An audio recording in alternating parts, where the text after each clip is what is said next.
Assalomu alaykum. Hurmatli deputatlar, sessiya qatnashchilari, bugungi xalq deputatlari To'yloq tuman kengashining 26-sessiyasida 24 nafar deputatlardan 21 nafar ishtirok etmoqda. 3 nafar deputatlarimiz uzrli sabablarga ko'ra ishtirok eta olmayapti. Kvorum mavjud. Sessiya ishida xalq deputatlari, Samarqand viloyat kengashi deputatlari, To'yloq tumani hokimligi o'rinbosarlari, ijro organlari, huquqni muhofaza qiluvchi idoralar rahbarlari, jamoat tashkilotlari va ommaviy axborot vositalari vakillari qatnashmoqdalar. Xalq deputatlari To'yloq tuman kengashining 26-sessiyasini ochish to'g'risida kimda qanday taklif bor? Ochilsin degan taklif tushyapti. Ushbu taklifni ovozga qo'yaman. Qarshilar? Betaraflar? Yo'q, bir ovozdan tasdiqlandi. Sessiyani ochiq deb e'lon qilaman.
Hurmatli deputatlar, biz sessiya kotibini saylab olishimiz lozim.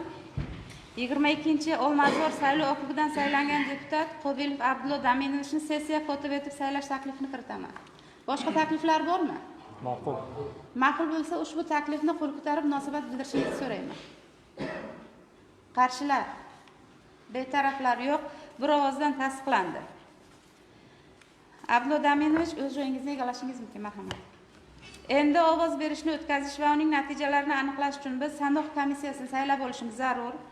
Sanoq komissiyasi tarkibiga quyidagi nomzodlar tavsiya qilinmoqda. Akramova Nilufar Jalilovna 3-Global saylov okrugidan saylangan deputat sanoq komissiyasi raisligiga, Usmonov Azamat Murtazoyevich 11-Adan saylov okrugidan saylangan deputat sanoq komissiyasi a'zoligiga, Qurbonova Visola Abduraimovna 16-O'zbekiston saylov okrugidan saylangan deputat sanoq komissiyasi a'zoligiga taklif etilmoqda. Sanoq komissiyasi a'zoligiga nomzodlar tarkibi bo'yicha boshqa takliflar bormi? Ma'qul. U holda sanoq komissiyasi a'zolari ro'yxatini ham ovozga qo'yaman. Rahmat. Qarshilar? Betaraflar? Yo'q. Bir ovozdan tasdiqlandi. Hurmatli deputatlar, bugungi xalq deputatlari To'yloq tumani kengashining 26-sessiyasi kun tartibini tasdiqlab olishimiz kerak. Sessiya kun tartibiga 9 ta masala kiritilmoqda. Birinchi, O'zbekiston Respublikasi Prezidentining 2025-yil 20-oktyabrdagi aholi va hududlarni favqulodda vaziyatlardan ishonchli muhofaza qilish sohasini sifat jihatidan yangi bosqichga ko'tarish to'g'risidagi P.F. 185 farmonning ijrosi yuzasidan Toyloq tumani favqulodda vaziyatlar bo'limi boshlig'i Shavkat Sultonovning hisoboti to'g'risida. Ikkinchi, Toyloq tumanida qishloq xo'jaligi yo'nalishida olib borilayotgan ishlar yuzasidan Toyloq tumani hokimining qishloq va suv xo'jaligi masalalari bo'yicha o'rinbosari, tuman qishloq xo'jaligi bo'limi boshlig'i Jahongir Jo'raqulovning 2026-yil 1-chorak hisoboti to'g'risida. Uchinchi, Toyloq tumanida asosiy turdagi oziq-ovqat mahsulotlarini kafolatli yetkazib berish va narxlar barqarorligini ta'minlash bo'yicha yo'l xaritasini tasdiqlash to'g'risida. To'rtinchi, Toyloq tumani hokimligi huzuridagi infratuzilma va ijtimoiy barqarorlik jamg'armasi hisobidan mablag' ajratish to'g'risida. Beshinchi, Xalq deputatlari Toyloq tumani kengashining 2026-yil 29-apreldagi Toyloq tumani mahalliy byudjetining 2026-yil 1-chorak daromadlar rejasini orttirib bajarilgan qismi hisobidan amalga oshiriladigan tadbirlar uchun ajratiladigan mablag'lar to'g'risidagi 7-25-51-7-104 K-drop 26-sonli qaroriga o'zgartirish kiritish to'g'risida. 6. Xalq deputatlari tuman kengashining 2026-yil 4-martdagi 7-22-33 7-104 K-drop 26-sonli qarori ilovasiga asosan tuman mahalliy byudjetining 2026-yil 1-yanvar holatiga saqlangan erkin qoldiq mablag'lari hisobidan ajratilgan mablag'larni chegirib olingan qismni qayta yo'naltirish to'g'risida. 7. Toyloq tumani byudjetining qo'shimcha manbalari hisobidan mablag'larni yo'naltirish to'g'risida. 8. Xalq murojaatlari bilan ishlash tizimini yangi bosqichga olib chiqish va jamoatchilik fikrini chuqur tahlil qilish chora-tadbirlari to'g'risida. 9. Toyloq tumanida Mening bog'im loyihasi doirasida yashil bog' barpo etish bo'yicha g'olib deb topilgan loyihalarni tasdiqlash to'g'risida.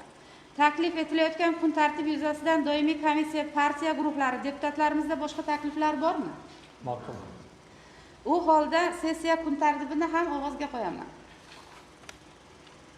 Rahmat. Qarshilar, betaraflar yo'q. Sessiya kun tartibi ham bir ovozdan tasdiqlandi. Hurmatli deputatlar, biz sessiya reglamentini tasdiqlab olishimiz kerak.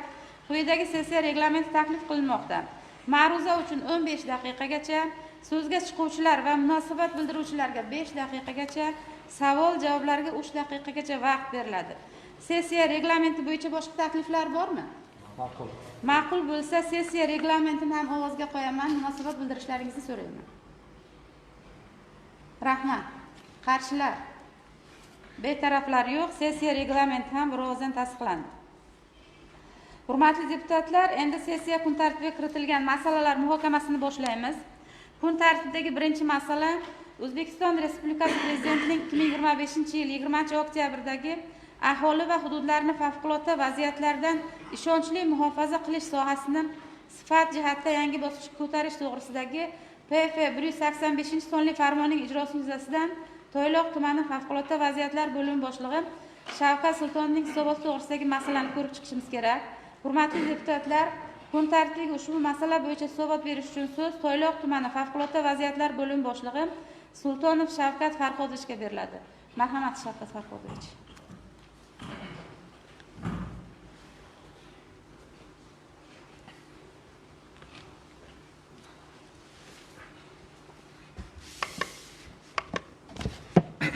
Assalomu alaykum, hurmatli kengash raisi va a'zolari. 2026-yilning 1-chorak davomida Toyloq tuman favqulodda vaziyatlar bo'limi tomonidan amalga oshirilgan profilaktik ishlar va hodisalar to'g'risida ma'lumotnoma. O'zbekiston Respublikasi Prezidentining 2025-yil 20-oktyabr kunidagi aholi va hududiy favqulodda vaziyatlarni ishonchli muhofaza qilish sohasida sifat jihatidan yangi bosqichga ko'tarish to'g'risidagi P.F. 185-son farmoni qabul qilinib, ushbu farmon asosida 3 ta PQ 310, PQ 311 va bitta yopiq qarorlar qabul qilindi. Mahallalarda fuqarolarda favqulodda vaziyatlar profilaktikasini manzilli tashkil etish va uni samarali amalga oshirish, mahallamizning favqulodda vaziyatlardan muhofazalangan hududga aylantirish shiori ostida profilaktika muhofaza tamoyili asosida quyidagi tashkiliy mexanizmlar joriy etildi.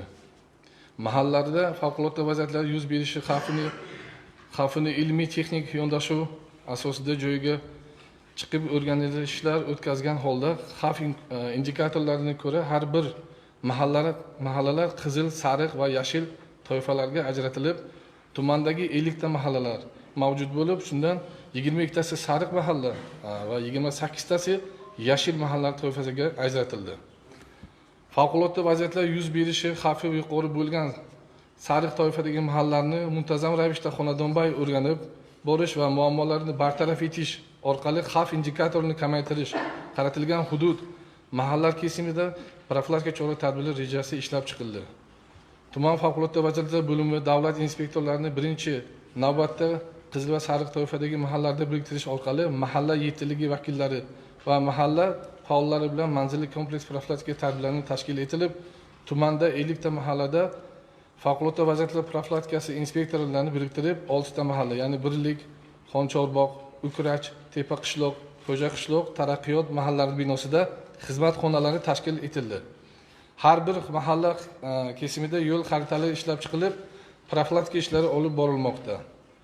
Tekshiruv va ogohlantiruv profilaktika chora-tadbiri bo'yicha davlat nazorati inspektorlari tomonidan hududdagi iqtisodiyot tarmoqlari va ijtimoiy soha obyektlari hamda aholi yashash xonadonlarida favqulodda holat va yong'inlar xavfsizligini ta'minlash borasida 2026-yil 1-chorak davomida bir qator ishlar amalga oshirildi. Jumladan davlat tasarrufidagi ro'yxatga olingan 226 ta obyektning 143 tasi, ya'ni 63% rejali tartibda tekshiruv o'tkazildi. Tadbirkorlik subyektlari qarashli birinchi guruhga mansub 59 ta obyektning 29 tasi yoki 49% rejali, shundan 4 tasi nazorat tartibida tekshiruvlarni yagona davlat nazorati tizimidan ro'yxatdan o'tkazish orqali vakolatli organni xabardor etish tartibida tekshiruvlar o'tkazildi. Tekshiruvlar davomida obyekt rahbarlariga 3893 ta banddan iborat yozma ko'rsatmalar taqdim etilib, 2844 tasi yoki 73% bartaraf etishga erishildi. Tadbirkorlik subyektlarida bir vaqtning o'zida 50 nafardan ko'p odamlar bo'ladigan obyektda 8 marotaba profilaktika tadbirlari hamda 27 ta tadbirkorlik subyektlariga qarashli obyektlarda yong'in profilaktika ko'riklari o'tkazildi. Tungi vaqtda insonlar qoladigan davlat tasarrufidagi obyektlarda 82 marotaba tungi hamda 20 marotaba kunduzgi tezkor tekshiruvlar o'tkazildi. Uchrashuv, suhbat va yo'riqlar bo'yicha obyektlarda hamda turar joylarda fuqarolar savodxonligini oshirish maqsadida jami 11170 nafar fuqarolarni bozor, maktabgacha ta'lim muassasalari, jome masjidlari, tadbirkorlik subyektlarida hamda ko'p qavatli uylarda fuqarolarni qamrab olgan holda suhbat va yo'riqnoma o'tkazish ishlari olib borildi. Shulardan obyektlarda o'tkazilgan tekshirish va yong'in profilaktika ko'riklari jarayonida 7211 nafar hamda aholi yashash uylarida o'tkazilgan tekshiruvlar davomida 3959 nafar fuqarolar bilan favqulodda vaziyatlarni oldini olish mavzularida suhbat va yo'riqnomalar o'tkazildi. Ommaviy axborot vositalari bo'yicha markaziy televideniye orqali 4 marotaba, mahalliy televideniye orqali 9 marotaba hamda elektron reklama tablolari orqali 96 marotaba roliklar muntazam ravishda namoyish etilib kelindi. Radio to'lqinlar orqali 8 marotaba va obyektlarda radio tarmoqlari orqali 71 marotaba eshittirishlar uzatildi. Markaziy jurnallarda hamda gazeta sahifalarida 3 ta maqolalar chop etildi. Favqulodda vaziyatlar boshqarmasining veb-saytining va tuman hokimligining ijtimoiy tarmoqlarida mahalla Telegram kanallari orqali 154 ta fuqarolarni ogohlikka chorlovchi e'lonlar, xabarlar, lavhalar va sodir bo'lgan favqulodda vaziyatlar, shu jumladan yong'inlar haqida ma'lumotlar joylashtirildi. Qo'llanilgan choralar bo'yicha yong'in xavfsizligi qoidalarini buzgan jami 130 nafar rahbar, javobgar shaxs va fuqarolar 85.284.000 so'm. Shundan tekshirilgan davlat tasarrufidagi obyektlar 89 nafar rahbar va javobgar shaxslarga 43.672.000 so'm miqdorida 35 ta tadbirkorlik subyektlari tegishli obyektlarda 35 nafar rahbar va javobgar shaxslariga 39.140.000 so'm miqdorida, aholi turar joylarida 6 nafar fuqarolarga 2.472.000 so'm miqdorida jarimalar qo'llanilgan. Yong'in sodir bo'lishi bo'lishiga olib kelishi mumkin bo'lgan 22 ta korxona, bino va inshootlar qaror asosida ish faoliyatini vaqtinchalik to'xtatildi. 178 ta elektr uskuna moslama va agregatlarni foydalanishdan taqiqlandi. Axborotnoma va taqdimnomalar bo'yicha tumanda yong'in xavfsizligini ta'minlash borasida mavjud muammo kamchiliklar yuzasidan hokimliklarga 6 ta va yuqori tashkilotlarga 6 ta axborotnoma, ma'lumotnoma va taqdimnomalar kiritildi. Murojaatlar bo'yicha jismoniy va yuridik shaxslar tomonidan kiritilgan 11 ta murojaatlar ko'rib chiqilib, shundan yong'inlar to'g'risidagi ma'lumotnoma berish bo'yicha 8 ta bino, inshoot va xonalarning yong'in xavfsizligi talablariga muvofiq to'g'risida 3 ta kelib tushgan murojaatlar ko'rib xulosalar berildi. Hodisalar 2026 birinchi oylik davomida gaz havo aralashma chaqnashi is gazidan zaharlanish, cho'kish bilan bog'liq holat, vaziyatlar sodir bo'lmadi. Yong'inlar bo'yicha tumanimizda jami 6 ta yong'in sodir bo'ldi birinchi chorakda. Bittasi tadbirkorlik subyektlarida, 5 tasi aholi yashash xonadonlarida sodir bo'lgan. O'tgan yilning shu 2025-yilning birinchi choragiga nisbatan yong'inimiz 7 taga kamaygan yoki 53.7% ga kamaygan. Kamayishga erishildi. Tumanimizda Shavkat aka, labay. uzr so'rayman, sizni bo'ldim. Asosini reglamenti tasdiqlab berdi. Bugun tadbirlarimiz juda ham ko'p. Shuning uchun siz doimiy komissiyada hisob bergansiz, Xuddi shunday. ha? Eshitdilar. Nima ish qilishimiz kerak, shunga to'xtaling. Xo'pmi? Qilingan ish u o'zingizniki, vazifangiz. Oldimizda nima vazifa turibdi? Mana bir hafta oldin hurmatli deputatlar ijtimoiy tarmoq kuzatgan bo'lsangiz, bu kishining vazirlari keluvdi. Juda katta vazifalar belgilab berdi. Men bugun bu kishining vazir bilan gaplashishim kerak. Nima ishlar qilishimiz kerak? Oldimizda turgan vazifalarga to'xtaling. Birinchi qiladigan ishimiz mana yoz kirib keldi. Mana bu Tayloq tuman Ilmobod mahallasida joylashgan o'rmon xo'jaligida bitta kuzatuv kameralari o'rnatishimiz kerak. Sodir bo'lishi mumkin bo'lgan yong'inlarni bartaraf aniqlash va bartaraf etish doimiy kameralarni integratsiya maqsadida xavfsiz hududga aylantirish bo'yicha o'rmon xo'jaligida o'zi yoz bilasiz, yozda ko'p juda o'rmon xo'jaligida yong'in sodir bo'ladi. Shularni tabiatni asrash maqsadida birinchi shu agar kuzatuv kamerani o'rnatib integratsiya qilsak, shu yerdagi profilaktika noziriga u nima deydi, profilaktika ishlari oldini olib boradi, yong'in sodir bo'lganda tezda borib bartaraf etish maqsadida. Ikkinchi masalamiz hokim bu kuni sizga aytdim. Mana shu yaqinda 21-Charog'bon mahallada 21-uyda, ko'p qavatli uyda 8-qavatiga yong'in sodir bo'ldi. O'sha yerda mana shu 21-uyda namunali uyga aylantirish maqsadida shu har bitta xonadonni birlamchi o't o'chirish vositasi bilan ta'minlab, fuqarolarni uni qanday ishlatish bo'yicha yo'riqnoma o'tkazib, har bitta xonadonga is gazidan zaharlanishni oldini olish maqsadida yoki chaqnash, gaz havo aralashma chaqnashini oldini olish maqsadida har bitta xonadonda gaz analizator deydi, mana bu gazni hidini sezgandan keyin klapanni yopilib, tabiiy gaz bilan o'rnatilgan. Mana shu namunaviy bitta uy xonadon qilishimiz kerak. U kuni o'tgan safar kelganda vazirimiz ham siz bilan birgalikda savol bergan edi. Demak, bundayda siz har bitta qo'yadigan masala, hurmatli deputatlar, menga yordamlaringiz kerak. Men shu ish tashkil qilishimiz kerak deb siz murojaat qilishingiz kerak. Demak, Charog'bon mahallaning raisi ham ular so'rasida biz deputatimiz, to'g'rimi?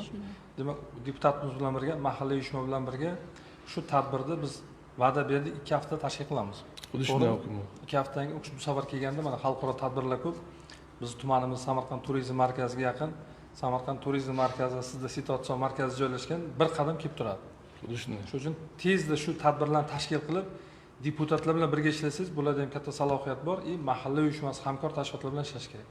Ikkinchidan, mana bizlar bu ham bitta yaxshi yangilik, favqulodda vaziyatlar bo'limi sohasi bo'yicha hurmatli prezidentimiz raisligida yig'ilish bo'lgandan keyin hurmatli bosh vazirimiz juda qattiq topshiriq bergandi.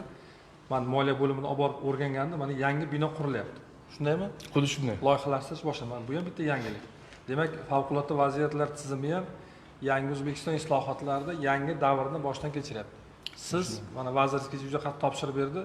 25 nafar agar deputat bo'ladigan bo'lsa, 25 nafar deputatni o'sha okruglarda siz muntazam yurishingiz kerak. Sizga kabinetga kirish qat'iyan taqiqlanadi. Mahalla, xonadon, ijtimoiy soha obyekti, birorta soha obyekti qolmasi kerak, sizning qadamingiz yetmagan. Tushundingizmi? Har bir obyektda mana oxirgi 22-maktabda birlik mahallada qildik. Tlar so'zingda salgina bir xalqimiz sezdimi favqulodda vaziyatlar nimaligini? Sezildi, juda yaxshi tashkil etildi tadbir. Xuddi shunday har bir xonadonga endi nima deydi, favqulodda vaziyatlar hech kim favqulodda holatga tushmasin, lekin baribir biz xalqimizni hushyorligini oshirishimiz kerak. Shuning uchun bu tizim bor. Tushundingizmi? Tushunadi. Aniq rejangizni ishlab chiqasiz. Bugungi qaror loyihaga bular so'zida shunaqa tavsiya bo'ladiki, bu kishini rejasini qayta ko'rib chiqasizlar. Hali tavsiyaviy xarakterga ega bo'lgan qanaqadir deklaratsiyaga o'xshagan bir chora-tadbir bo'lmasi kerak. Aniq har bir bosiladigan qadam. Ertaga siz vaziringizga axborot berasiz. Sizga nima dedilar? Kengashga hisobot bering dedi. To'g'rimi? Siz kengashga hisobot berish bilan birga kengash bilan kengashli yordam bilan deputatlarimiz bilan hamkorlikda nima ish qilasiz? Aniq harakat mexanizmini belgilab berasiz. Tushundingizmi? Umumiy bu haligi shablonda bo'lgan tadbirlardan qochish kerakda. Qaysi xonadonga boramiz, qaysi mahallaga boramiz, qaysi muassasaga boramiz, qayerda ko'proq ishlashimiz kerak. Mana hozir 6 ta ta'lim muassasasi bizlarda yozgi sog'lomlashtirish tadbirlari o'tadi. Men 20-maktabga borib namunaviy tadbir qilgandim. Har bir maktabda sizda xodimingiz bo'lishi kerak.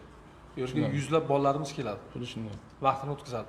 Boshqa muassasalarga o'sha yerga borib o'quvlarni tashkil qilib, ularni ogohligini oshirib tadbirlarni qilish kerak. Tushunarlimi?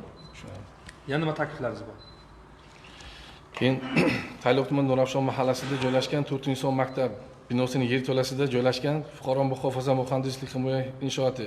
Bu ya'ni bu panagoh, bomba beshi deymiz. Bizga tumanimizda 8 ta panagoh bor. Shu juda xaroba holatda kelgan. Shuni bitta ta'mirlab, chiroqlarni yoqib, boyagi ichidagi ventilyasion havo aylanishi ertaga favqulodda holat sodir bo'lganda endi asosiy fuqarolarimizni evakuatsiya qiladigan joy hisoblanadi. Hozir juda ham xaroba ahvolda kelib qolgan. Nima qilish kerak? Uni ta'mirlab chiqishimiz kerak. Moliya bo'limiga topshiriq bo'ladi, birga o'rganib, tezda taklif. Kengashga Bobur Hamrayev birdan iligiga ilova qilib kiritdi. Ular Sorzonaga taklif kiritildi, birdan kengashdan tasdiqlaydi. Bugun shu masala muhimmi? Birdan manbasini yechib, mablag'ini qo'yib, kengash qarori bilan tasdiqlanishi kerak. Qancha mablag' kerak? Mablag'ini endi birgalikda nima qilib, moliya to'plashimiz kerak. Bir kunda hisob qilasizlar, qarorimiz qabul qilinguncha ilova qilinishi kerak. Tushunarli? Yana nima bo'lsin? Asosiy shu, qolgan ko'cha kesimida ular o'zimizning nimamizda qo'limizdan keladi. Ko'cha kesimida biz xalqimizni favqulodda vaziyatlardan ogohligini oshirish uchun nima ko'proq qilishimiz kerak? Targ'ibot asosan. Yashang. Targ'ibot. Targ'ibotdan kuchli vosita yo'q. Xuddi shunday. Sizni ovozingiz chiqishi kerak, sizni xodimlaringiz ovoz chiqishi kerak. Shu hurmatli vazir bilan borganimiz, u Azizbek Isroilovich ham norozi bo'ldi. Birlik mahallada mahalla raisi yaxshi fidoyi inson, lekin qilgan ishini ko'rsataman. Bitta savoldan keyin qayta topolmadik odam. Sababi nimaga? Siz bormagansiz, siz tashkil qilmagansiz. Siz yursangiz, ularni bog'lab qo'ysangiz, bitta inspektor 6 ta mahallaga mas'ul bo'lib, o'sha 6 ta mahallaga inspektorda qo'ldan ushlab yursangiz, inspektor ham kabinetda o'tirish haqqi yo'q. Xuddi shunday. Shundaymi? Xuddi shunday. Siz o'zingiz namuna bo'lib, siz yursangiz, sizning xodimlaringiz sizdan o'rnak oladi. Tushunarli? Hurmatli deputatlarimizga ham tavsiya bo'ladi. Favqulodda vaziyatlar bo'limi boshlig'i bilan birga o'zlaringizda bir o'sha odamlar to'planadigan qanaqadir bir yong'in xavfsizligi holat ehtimoli yuzaga kelishi ehtimoli mumkin bo'lgan obyektlar yoki qanaqadir favqulodda bir qanaqadir xavfimiz bor bo'lgan obyektlarga telefon qilsalar uchib boradi. Sog' bo'ling. Uchib boradi, o'sha yerda birdan ish tashkil qilib beradi. Xuddi shunday. Tushunarli? 50 ta mahalla bo'yicha protokolga ham shunday Bobur yozinglar. 50 ta mahallaga 1 oy muddat bo'ladi. Favqulodda vaziyatlar bo'limi boshlig'iga shuni topshiriq. 1 oy muddatda birma-bir kirib, bir kunga 2 ta mahalla qo'yasiz. Bir kunga 2 ta mahalla qo'yasiz. 10-iyulgacha siz kengashga hisobot berasiz. Bugungi mana shu kengashda topshiriqdan kelib chiqib, nima ishlar tashkil qildingiz? 50 ta mahallada qanday ish tashkil qildingiz? 50 ta mahalla degani faqat mahalla emas, mahalladagi obyektlarga ham kirasiz. Shunday. 20 minut, yarim soat vaqt ajratib kirib, rahbarlar bilan uchrashib, o'sha evakuatsiya sxemalari bormi? Yong'in o'chirish vositalari to'g'rimi? Hammasini ko'zingiz bilan ko'rib, shaxsan kelgusi keyingi sessiyada axborot berasiz. Xuddi shunday. Nazorat tartibida sizga topshiriq bo'ladi. Axborot berasiz. Axborotsiz avvalo kengashga bu doimiy komissiyaga berasiz, keyin kengash sessiyada hisobotni eshitadi. Tushunarli. Lafzlarni mahkamga savol. Hurmatli deputatlar, shafqat haqida savollar bormi? Kun tartibidagi masala bo'yicha. Marhamat, nasib qiling.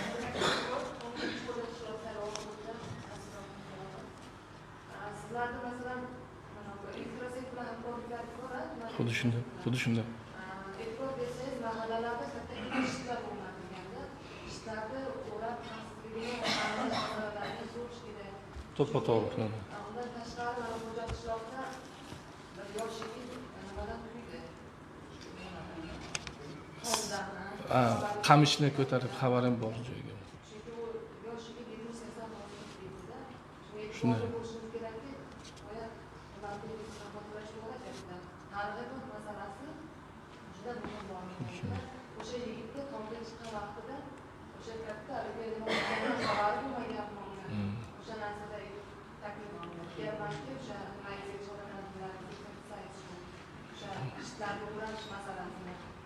Tushunadi. Juda ko'p shunaqa holatlar kuzatilyapti. Alloh o'zi asrasin, bizlarda bunaqa holat kuzatilgan, boshqa hududlarda kuzatilyapti shu holatlar. To'g'ri.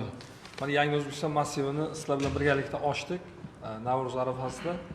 Shu ochishdan 2 kun oldin elektr rahbariga majburlab shit qildirdik. Majburlab bir hafta oldin shu haligini aylansam 4 ta eshik ochiq turibdi. Aytdim, yaxshi ham shu vaqtda eshigini qilgan ekanmiz. Hali Andijonda bir favqulodda holat bo'ldi-ku. Shit bilan bog'liq, yosh bolachani Shunday. haligisi bo'ldi. Shu uchun Nasib Abdumahmovning ko'targan masala bosh prokuror o'rinbosari 2 oy oldin kelganda menga topshirib berdiki, yo elektrni rahbarini olib tashlang, yo qildiring deb u yo'ldagi Davlatobod yo'lidan haligi Shohkarga chiqadigan ko'chamizda shitlar hammasi haligi sharamadal holatida 2 hafta muddatda hammasini ranglatib, o'ratadigan o'ratdik. Sizga topshirib bo'ladi, protokolga ham shuni yozinglar, yig'ilish qaroriga ham to'liq 1 oy ichida o'sha shitlarning hammasini o'rganib, elektr tarmoqlari bilan birgalikda energiya savdo o'rganib, to'liq tahlil qilib, bartaraf qildirib hisobot berasiz. Tushunadi. Tushundingizmi? 1000 ta transformator bo'lsa, 1000 ta nechta bo'lsa, nechtasi qilingan, bunga holatda qolganini predpisание berib o'sha talabnoma qo'yib bajartirasiz. Yes, tushunadi. Juda ham haligi to'g'ri masala, favqulodda holat yuzaga kelishi mumkin. Qayerga borsam ham elektr rahbari aytdim, tez to'g'rilagin. Endi birinchi marshrutka ko'proq biz e'tibor beramiz. Ichki ko'chalarda ham juda ham bunaqa haligi qarovsiz bo'lgan transformatorlar bor. Tushundingizmi? Birma-bir qildirib, albom bilan sessiyada axborot berasiz. Tushunadi. Elektr rahbari. Marhamat, yana savollar bo'lsa bemalol. Savollar yo'q boshqa. Hurmatli deputatlar, agar boshqa savollar bo'lmasa, kun tartibidagi ushbu masala yuzasidan doimiy komissiya xulosasini bildirish uchun so'z Xalq deputatlari tuman kengashining korrupsiyaga qarshi kurashish, davlat organlarida ochiqlikni ta'minlash va huquq masalalari bo'yicha doimiy komissiya raisi Akramova Nilufar Jalilovaga beriladi. Marhamat, Nilufar Jalilova. Assalomu alaykum, hurmatli Behzod Rahmatullayevich, deputatlar, sessiyamiz ishtirokchilari. Yuqorida tuman favqulodda vaziyatlar bo'limi boshlig'i Shavkat Sultonovning ushbu soha bo'yicha amalga oshirilgan ishlari va hisobotlarini doimiy komissiyada atroflicha ko'rib chiqdik va muhokama qildik. Hisobotga ko'ra, hisobot davrida aholi va hududlarni favqulodda vaziyatlardan muhofaza qilish, yong'in xavfsizligini ta'minlash, profilaktik chora-tadbirlarni kuchaytirish hamda sohadagi qonunchilik hujjatlarining ijrosini ta'minlash borasida muayyan ishlar amalga oshirilgan. Jumladan mahallalar xavf indikatorlari asosida toifalarga ajratilgan. Favqulodda vaziyatlar profilaktikasi inspektorlari mahallalarga biriktirilgan. Aholi o'rtasida tushuntirish va targ'ibot ishlari tashkil etilgan. Iqtisodiyot tarmoqlari va ijtimoiy soha obyektlarida nazorat tadbirlari o'tkazilgan. Shuningdek, ommaviy axborot vositalari va ijtimoiy tarmoqlar orqali aholini ogohlikka chaqirishga qaratilgan materiallar muntazam yoritib borilgan. Hisobot davrida is gazidan zaharlanish, havo va gaz aralashmalarining chaqnashi hamda cho'kish bilan bog'liq favqulodda holatlar qayd etilmaganligi ijobiy holat. Yong'inlar sonining o'tgan yilning mos davriga nisbatan kamayganligi ham sohada amalga oshirilayotgan profilaktik ishlar samaradorligini ko'rsatadi. Shu bilan birga komissiya tomonidan ayrim kamchilik va muammolar ham qayd etilgan. Xususan, yong'in xavfsizligi talablarini buzish holatlari ayrim obyektlarda saqlanib qolayotganligi, tekshiruvlar davomida aniqlangan kamchiliklarning barchasi to'liq bartaraf etilmayotganligi, yong'in xavfsizligi qoidalarini buzgan mansabdor shaxslar va fuqarolarga nisbatan ma'muriy choralar qo'llanishdagi kamchiliklar, aholi va tashkilotlarda xavfsizlik madaniyatini yanada yuksaltirish bo'yicha targ'ibot ishlarini kuchaytirish zarurligi, favqulodda vaziyatlarni oldini olish bo'yicha profilaktik tadbirlarni yanada takomillashtirish lozimligi qayd etildi. Komissiya yuqoridagilarni inobatga olgan holda quyidagi xulosaga keldi. Tumanda favqulodda vaziyatlarni oldini olish, yong'in xavfsizligini ta'minlash va aholini muhofaza qilish sohasida muayyan ijobiy ishlar amalga oshirilmoqda. Hisobot davrida favqulodda vaziyatlar oqibatida fuqarolarning halok bo'lishi va tan jarohati olishi holatlariga yo'l qo'ymaganligi ham yong'inlar sonini kamayganligini ijobiy natija sifatida baholanadi. Shu bilan birga sohada qonunchilik hujjatlarining ijrosini ta'minlash, aniqlangan kamchiliklarni o'z vaqtida bartaraf etish hamda profilaktik tadbirlarni samaradorligini oshirish bo'yicha ishlarni kuchaytirish zarur deb hisoblaymiz.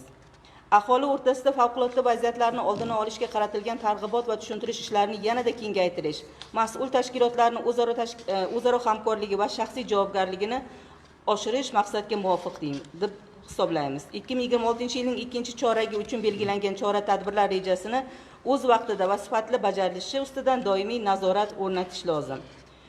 Yuqoridan kelib chiqib va hozirgi bildirilgan takliflarni inobatga olgan holda doimiy komissiya Tayloq tuman favqulodda vaziyatlar bo'lim boshlig'i Sultonovning hisobotini ma'lumot uchun qabul qilish hamda sohadagi ishlarni yanada takomillashtirish bo'yicha belgilangan vazifalar ijrosini qat'iy nazoratga olish deb hisoblaymiz. Rahmat. Hurmatli deputatlar, kun tartibidagi ushbu masala yuzasidan qaror loyihasi qo'llaringizga tarqatilgan. Qo'shimcha savol va taklif bo'lmasa, ushbu qaror loyihasini tasdiqlab berishlaringizni so'rayman. Rahmat. Qarshilar, betaraflar yo'q. Ushbu qaror loyihasi bir ovozdan tasdiqlandi. Kun tartibidagi ikkinchi masala Toyloq tumanida qishloq xo'jaligi yo'nalishida olib borilayotgan ishlar yuzasidan Toyloq tumani hokimining qishloq va suv xo'jaligi masalalari bo'yicha o'rinbosari, tuman qishloq xo'jaligi bo'limi boshlig'i Jahongir Jo'raqulovning 2026-yil 1-chorak hisobot to'g'risidagi masalani ko'rib chiqishimiz kerak. Marhamat, Jahongir Suyunovich, bu masala doimiy komissiyada atroflicha muhokama qilingan. Iloji bo'lsa qisqaroq takliflarni o'tsangizda va bu tartibdagi masalani muhokama qilsak. Marhamat. Assalomu alaykum, Bez Rahmatullayevich. Assalomu alaykum, hurmatli deputatlar, hamda sessiya ishtirokchilari.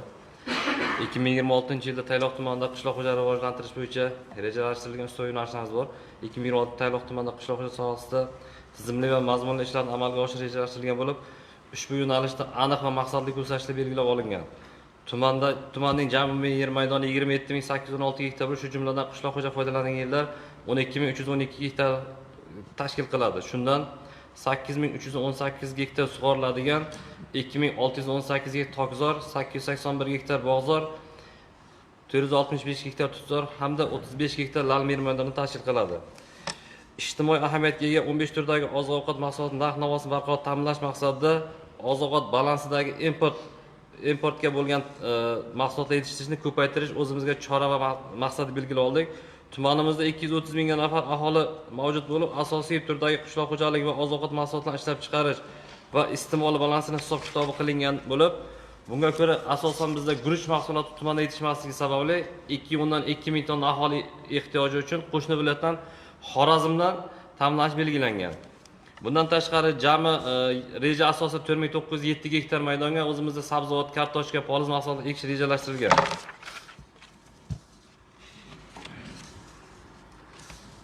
Tumanda bizning tumanimiz asosan kartoshkachilik ixtisoslashgan. Tumanda jami 5000 gektar kartoshka ekinlari ekiladi. Shundan 3253 gektar asosiy va takroriy 1750 gektarga jami 100 ming tonna kartoshka Samarqand kartoshkachilik ilmiy markazi MCHda kartoshka qayta ishlash va har xil chipslar ishlab chiqarish hamda qishloq xo'jaligi mahsulotlarini yuvish, quritish, saralash va qadoqlash tashkil etish loyiha qiymati 17,5 milliard so'm hisobiga yetishtiriladi.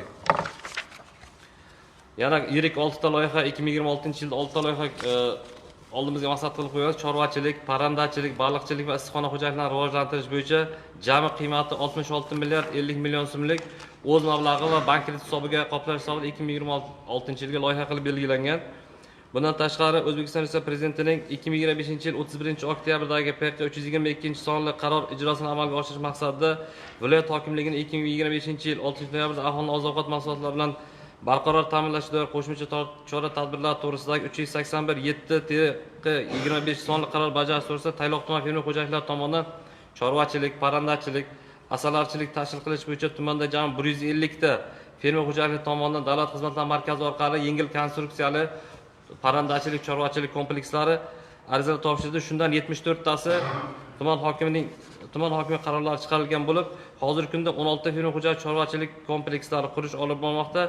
5 ta chorvachilik kompleksi qurish yakunlangan va shundan 3 ta parrandachilik kompleks qurishlari yakunlanishiga yetib bormoqda.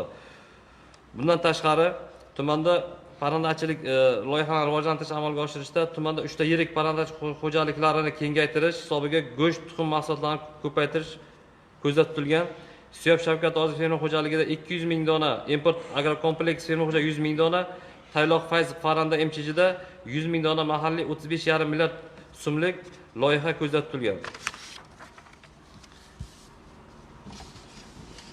Tumanda chorvachilik, umuman tumanimiz ham fermer xo'jaliklari va aholi xonadonlarida naslchilik chorva-mollarni ko'paytirish maqsadida ishlar rivojlanib, barcha toifa xo'jaliklarida 17.103 bosh sigirlarni sun'iy urug'lantirish tashkil etish, jumladan chorvachilik, fermer xo'jaliklari va qishloq xo'jaligini 2228 boshga, veterinar uchastkalar orqali 14.875 bosh sigirlarni sun'iy urug'lantirish, barcha toifa xo'jaliklar qoramollarni qulaylik chet davlatdan qoramol olib kelishni kamaytirish, chorva-mollarni mahalliylashtirish evaziga 14.870 bosh tug'ish yoshidagi sigirlarni urug'lantirish 85% buzoqlik olishga erishish 50 ta yangi ish o'rinlari yaratiladi bunda.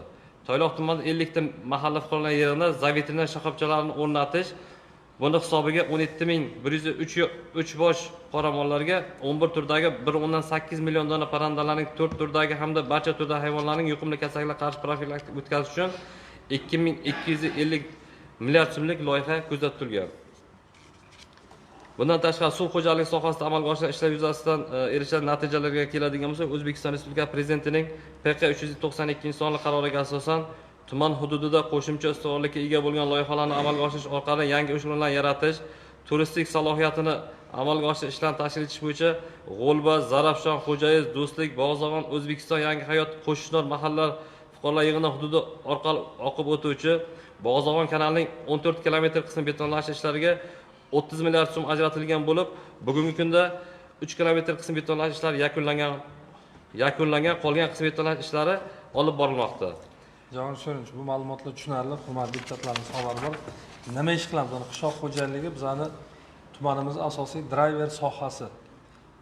Nimalar qilishimiz, deputatlarimizdan nima biz hamkorlik kutishimiz kerak? Aholimizni daromadli qilish uchun hurmatli prezidentimiz juda katta vazifa qo'ygan, ishsizlikdan, kambag'allikdan xoli hudud qilish bo'yicha nima qilishimiz kerak? Mana kecha o'zimiz qishloq xo'jaligi sohasi vakillari bilan gaplashib oldik. Shunday. Nima masalamiz bor? Hozirgi kunda nafaqat fermer xo'jaliklar, balki aholi xonadonlarini ham kambag'allikdan chiqarish maqsadida siz aytib o'tgan edingiz, nimada har bir mahallalar kesimida o'sha ixtisoslashuv, masalan bitta mahallada echkichilikni, bitta mahallada qo'ychi, bitta mahallada quyonchilikni rivojlantirish, bu mahallani o'sha xonadonni o'zini ham o'sha nimadan kambag'allikdan olib chiqishga juda katta turtki bo'ladi. Bundan tashqari o'sha mahallada bir mahallada sabzavotchilikda masalan malina yetishtirishdi yoki bittasida o'sha kartoshkachilik, bolgarskiy, o'sha har bir o'sha ixtisoslashuv bo'yicha yetishsa, o'sha xonadonni o'zi ham kambag'allikdan ozod bo'lishi turtki asos bo'ladi-da. Sizga bitta topshiriq bo'ladi. Bu meni tashabbusim emas, hurmatli prezidentimizning topshiriqlari. Har bir mahalla ixtisoslashuv bo'lsin. Ya'ni ixtisoslashuv bo'lgandan keyin o'sha mahallada o'sha yo'nalish rivojlanadi, o'sha yo'nalish bo'yicha xizmat ko'rsatish rivojlanadi, mahsulot sifati oshadi. Kimdir misol uchun o'sha mahsulot olgani kelsa, misol uchun o'sha malinani oladigan bo'lsak, bitta furada keladigan bo'lsa, bitta mahalladan o'sha terib ketadi. Shunday. Yoki klubnika bo'ladimi, boshqa mahsulot bo'ladimi? Hurmatli deputatlarimizga tavsiya bo'ladi. Dilafruz Orziqulov, mana bizlar esingizda bo'lsa, men yangi kelgan paytim kengash kotibiyatiga iltimos qiluvdimki, shu hokim yordamchilari faoliyatini nazorat qilingizlar. Bobur Hamrayev adashmasam bir 20-25 ta hokim yordamchini o'rgandik. Kengash muhokama qildik, kerak bo'lsa ularning hisobotini eshitaylik deb.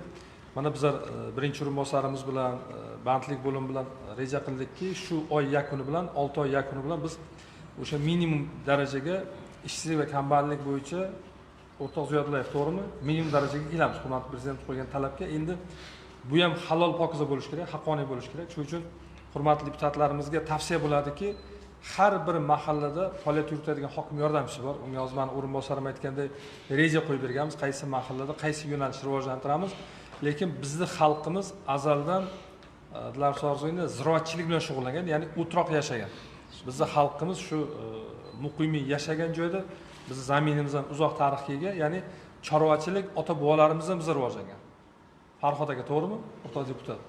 Azaldan rivojlanganda bizani ota-bobolarimizdan, bizning qonimizda chorvachilikka uquvimiz bor-da. Shuning uchun har bir deputat tavsiya bo'lardiki, shu o'zlarining mahallalarida hokim yordamchisi tomonidan qancha chorva olib kelinyapti, qaysi xonadonga qanday tadbir amalga oshirildi.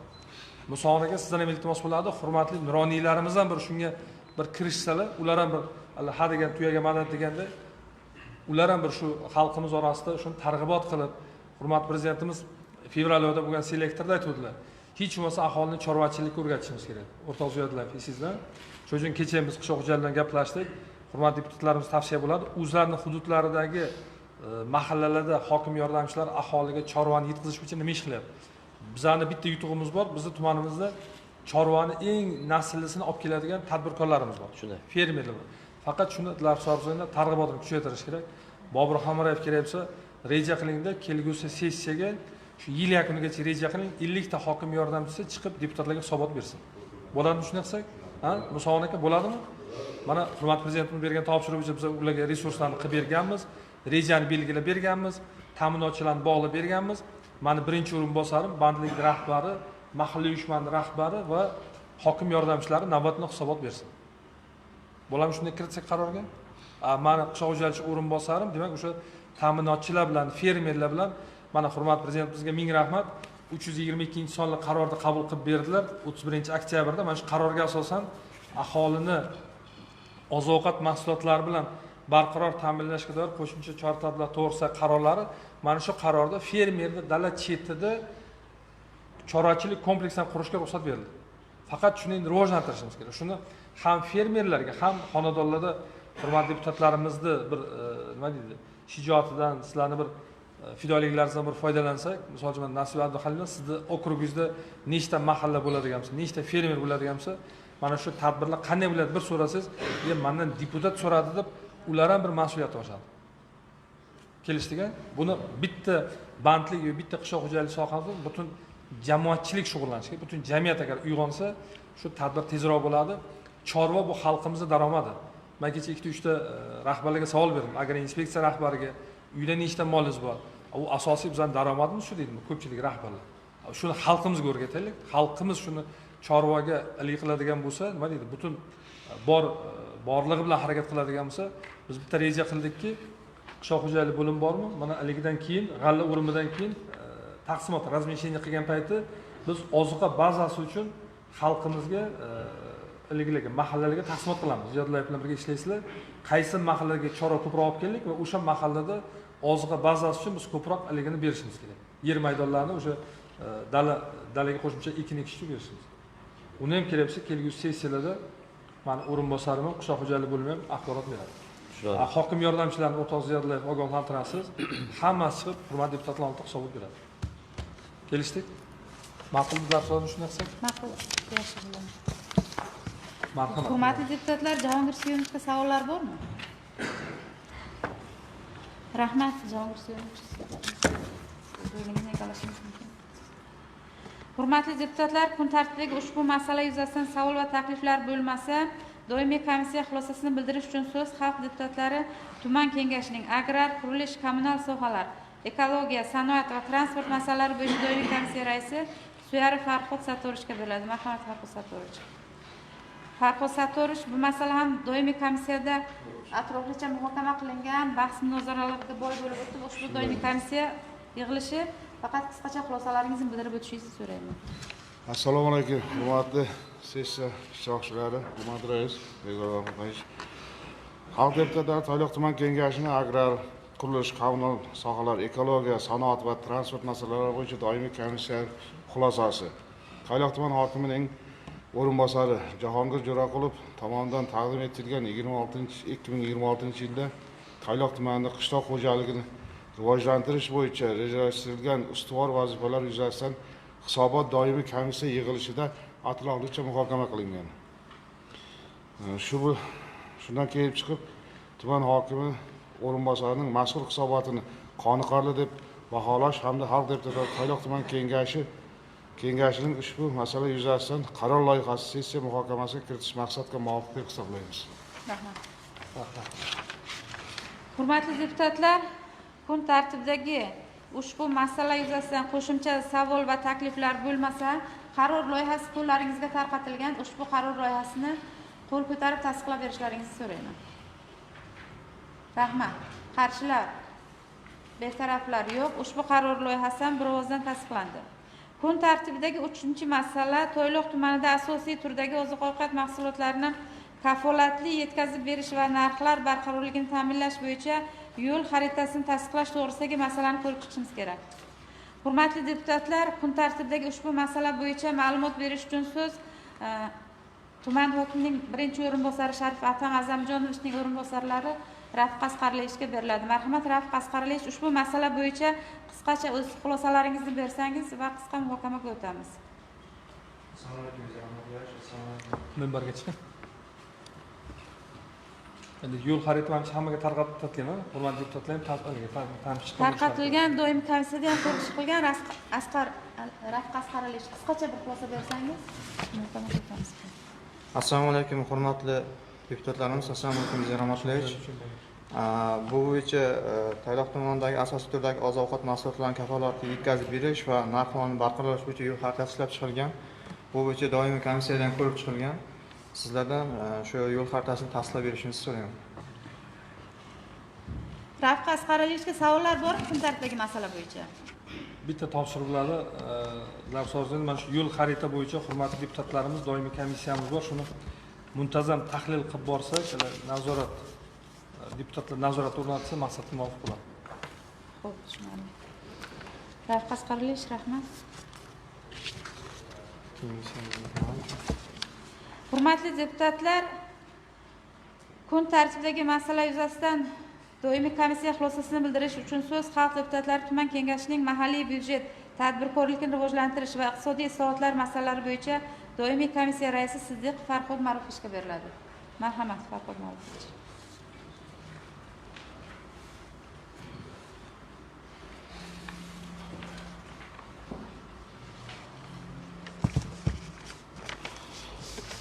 Assalomu alaykum hurmatli deputatlar, sessiya ishtirokchilari.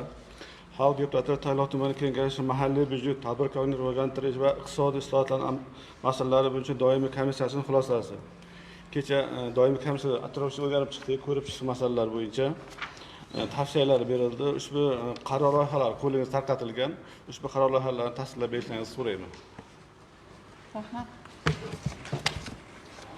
Hurmatli deputatlar, kun tartibidagi ushbu masala yuzasidan qo'shimcha savol va taklif bo'lmasa, ushbu qaror loyihasi ham qo'llaringizga tarqatilgan. Qaror loyihasiga munosabat bildirib tasdiqlab berishlaringizni so'rayman. Rahmat. Qarshilar, betaraflar yo'q. Ushbu qaror loyihasi ham bir ovozdan tasdiqlandi. Hurmatli deputatlar, kun tartibidagi 4-chi, 5-chi, 6-chi va 7-chi masalalar Toyloq tumani hokimining huzuridagi infratuzilma va ijtimoiy barqarorlik jamg'armasi hisobidan mablag' ajratish to'g'risida Xalq deputatlari Toyloq tumani kengashining 2026-yil 29-apreldagi Toyloq tumani mahalliy byudjetining 2026-yil 1-chorak daromadlar rejasini orttirib bajarilgan qismi hisobidan amalga oshiriladigan tadbirlar uchun ajratilgan mablag'lar to'g'risidagi 7-25-51-7-104 kadrov 26-sonli qaroriga o'zgartirish kiritish to'g'risida Xalq deputatlari tuman kengashining 2026-yil 4-ma'muriyat va moliya bo'limi boshlig'i o'rinbosari Qahorov Rafiq Asqarliyevga tegishli bo'lganligi sababli shu 4 ta masalani birgalikda muhokama qilishni taklif qilaman. Ma'qulmi hammaga? Ma'qul. Marhamat, Rafiq Asqarliyev. Assalomu alaykum yana bir bor. Oilalar xonadon ta'minlash uchun quyosh panellari o'rnatish hozirgi vaqtda o'zlaringizdan xabarlaringiz bor. Birinchi etapda 22 ta xonadonga mablag' bergandik, 1.253 million so'm. Ikkinchi etapda 12 nafar ijtimoiy registrdagi birinchi guruh ogohlari uchun uylarini ta'minlab beryapmiz. Shuni hisobidan 729 million 585 million pul ajratyapmiz. Shuga bitta qo'shimcha bo'ladi.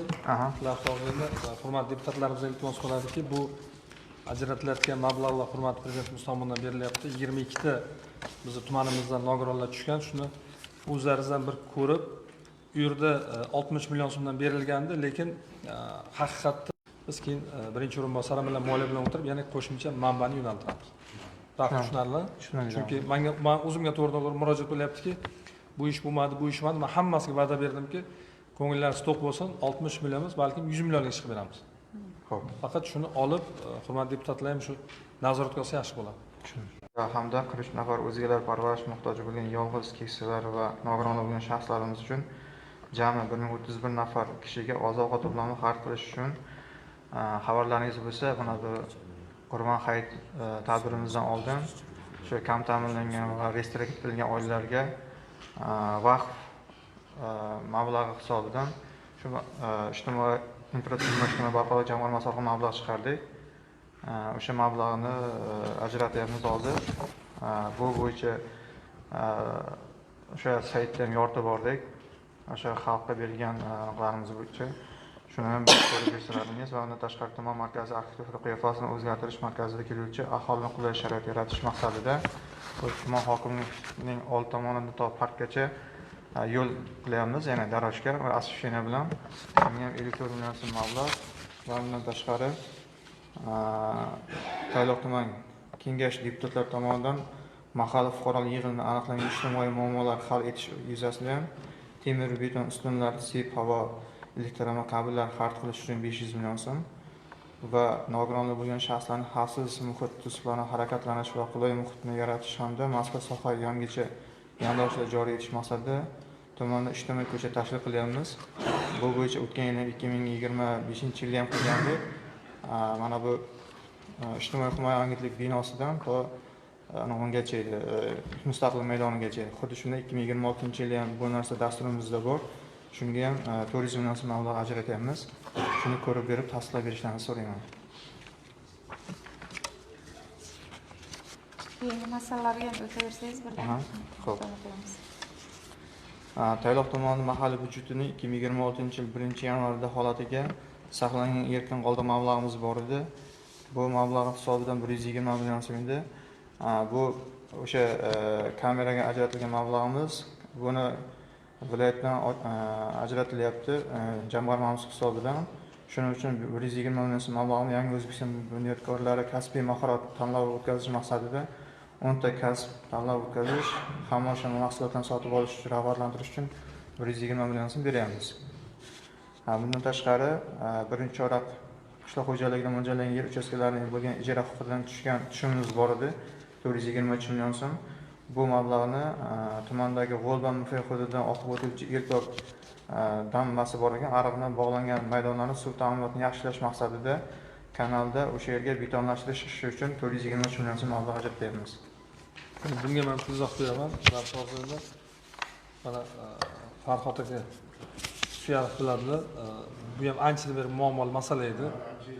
Shunday. Endi shuni yechimi bo'ldi. Manbasi borligi uchun bu ham dehqonlarimiz uchun, o'shadagi xalqimiz uchun bir yengillik bo'ladi, to'g'rimi? Elektr masalasida ham mana bizlar bilan masalaga qattiq kirishdikki, bir muammoni shug'ullandikmi, shu davlat bir narsaga qo'l urdimi, shu tak tomir bilan shu masala yechilishi kerak. Oldin ham lafzorni esda bo'lsa pul bergandik va masala ko'pligi nima bo'ladi? Hayot bo'lgandan keyin aholimiz xudoga shukr o'sha ekonligiga ehtiyojimiz oshyapti, turmush darajamiz oshyapti, elektrga talab yuqori. Shuning uchun organik 750 million degandi. Men yangi rahbar bo'lgandan keyin vazifa qo'ydimki, shu to'liq tahlil qilib qancha kerak. Hozir mana dastlabki hisob-kitob bo'yicha qancha beryapsiz? 400 millionmi? 500 million. 500 million beradigan bo'lsak, lafzorni Bugungi sessiyada 500 million. Da, bugun beradiganimiz, hurmatli deputatlarimiz yana o'rgansin. Bu choragimiz yakuniga yana men birinchi o'rinbosarimga ham tayinladim. Biz yana mablag' beramiz. Shunday siyosat yuritishimiz kerakki, mana administratsiya rahbarimiz kelib ketgandan keyin ichimlik suv masalasi nima deydi? Yalpi hamma masala ko'rilyapti. Xudoga shukr, loyihalar qilib hal qilinyapti, manbasi belgilandi. Elektr masalasi ham xuddi shunday yondashuv bo'lishi kerak. Deputatlarning tashabbusi bo'lishi kerak, deputatlarning obro'yi bo'lishi kerak, deputatlarning nufuzi oshishi kerak. Sizlar o'rganib bersalar, mana Farhod aka Siddiqov ham qancha tashabbus qildi. Hamma deputatni o'zini okrugida bir o'rni bo'lishi kerak. Deputat bu xalqning vakili sifatida elektr o'rgansalar, hozir mana yoz payti ham kechani o'zida ham bir kunda necha marta svet o'chib yonyapti. Shuning uchun bir elektrning muammosi hammasini hal qilib olsak, shu qishgacha, qishgacha emas, shu mustaqillik bayramigacha bizlar elektrda hamma moddiy ta'minoti bilan bo'lmasini yetishimiz kerak. Kelishdik-a? O'tiringizlar, rahmat. Bu bo'yicha deputatlarimiz tomonidan berilgan takliflar bor. Endi bugun 500 million so'mga yetarli mablag' uchun loyiha ajratildi. Keyingi sessiyalarda ham xuddi shunday elektrga topshirib bo'ladi. Hurmatli deputatlar bilan yana bir marta o'tirib, men kecha rahbarga ham tayinladim, yangi rahbarlaringga mahalla yurish kerak. Mana hurmatli mahalla raislari ham qatnashyapti. Mahalla yurib, xalqimiz ko'targan masalani bugun xudoga shukr imkoniyatimiz bor, resursimiz bor. Hurmatli prezidentimiz manbani qilib bergan, faqat shuni halol pokiza joy-joyga qo'yishimiz kerak. Xalqimiz shuni sezish kerak. tushunarli? Islohot, yangi O'zbekiston islohoti har bir xonadonga kirib borishi. Tushunarli. Rafiq, moliyaviy nazoratni ham qilasizlar, ajratiladigan mablag'ni byudjet va komissiya bilan birga qani bu maqsadli yo'naltirilyaptimi, maqsadli boryaptimi, Farhod aka nazorat tartibida ham o'rganinglar. Qani shu ajratilgan mablag' o'sha mahallaga yetib bordimi, o'sha simyog'och qo'yildimi, sip kabellari tortildimi, tarmoqqa ulandimi, hozir mana Nasib Abduxalin to'g'ri masala ko'tardi, elektrda o'sha haligi transformatorlar atroflari o'raldimi, hammasi kompleks nazorat qilinishi kerak. 1 yil oldingi deputat bilan hozirgi deputat farqi bormi? 1 yil oldingi Farhod aka Siddiqov bilan hozirgi Farhod Siddiqov farqi bormi? Ishimizda ham samaradorlikda ham sezilishi kerak. Kelishdikmi? Xo'p. 1 yil oldin Farhod aka nima uchun sessiyaga kelib o'tirar? Hozir qarasangiz ko'zi yonib turibdi. Ular so'zlaydi, to'g'rimi? Nima taklif bersin? Har sessiyaga hurmatli deputatlardan taklif kirish kerak. O'tiringizlar. Marhamatlar, so'zini muhokama qilamiz. Keyingi masalamiz 2026 yil 9 aprildagi 725/51/704 ga 26 sonli Tayloqon mahalla byudjetining 2026 yil 1-chorak daromadlar rejasini orttirib bajarish hisobidan amalga oshirgan tadbirlarimiz bor edi. Ya'ni bu oqim byudjet masalasi bo'yicha shunga o'zgarish bo'lyapti. Buni doimiy komissiyada ko'rib chiqdik. Shu qarorda o'zgartirish bo'yicha tasdiqlab berishni ko'rib chiqib, tasdiqlab berishlarini so'rayman.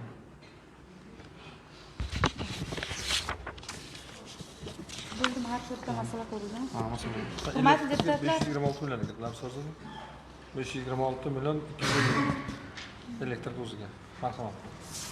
Rafiq Asqaralievga savollar bormi? Kun tartibidagi berilgan masalalar bo'yicha. Tushunarli? Rahmat. Rafiq Asqaraliyev o'zingizdan qilishingiz. Hurmatli deputatlar, kun tartibidagi ushbu masala bo'yicha doimiy komissiya xulosasini o'qish uchun so'z Xalq deputatlari tuman kengashining mahalliy byudjet, tadbirkorlikni rivojlantirish va iqtisodiy islohotlar masalalari bo'yicha doimiy komissiya kotibi Mo'minova Nasiba Abduxalimovga berdilar.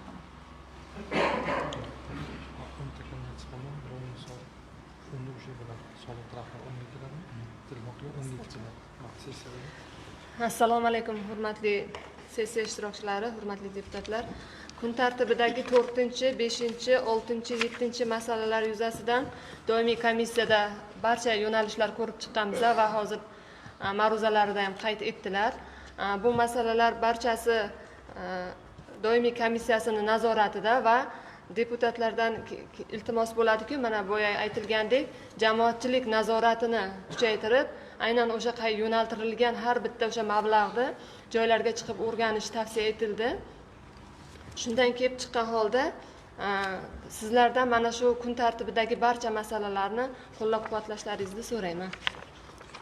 Rahmat Nasiba Abduxalimovna. Hurmatli deputatlar, kun tartibida belgilangan masalalarga savol va takliflari bo'lmasa, qaror loyihasi barchangizning qo'llaringizga tarqatilgan, tanishib chiqqansiz. Ushbu qaror loyihasiga o'z munosabatingizni bildirishingizni so'rayman. Rahmat. Qarshilar, betaraflar yo'q. Ushbu qaror loyihasi ham bir ovozdan tasdiqlandi. Kun tartibidagi 8-masala xalq murojaatlari bilan ishlash tizimini yangi bosqichga olib chiqish va jamoatchilik fikrini chuqur tahlil qilish chora-tadbirlarini tasdiqlash to'g'risidagi masalani ko'rib chiqishimiz kerak. Ushbu masala ham doimiy komissiya yig'ilishida atroflicha muhokama qilingan. Kun tartibidagi masala yuzasidan doimiy komissiya xulosasini bildirish uchun so'z Xalq deputatlari tuman kengashining korrupsiyaga qarshi kurashish, davlat organlarida ochiqlikni ta'minlash va huquqiy masalalar bo'yicha doimiy komissiya kotibi Usmonov Azamat Murtazoyevichga beriladi. Marhamat, Azamat Murtazovich.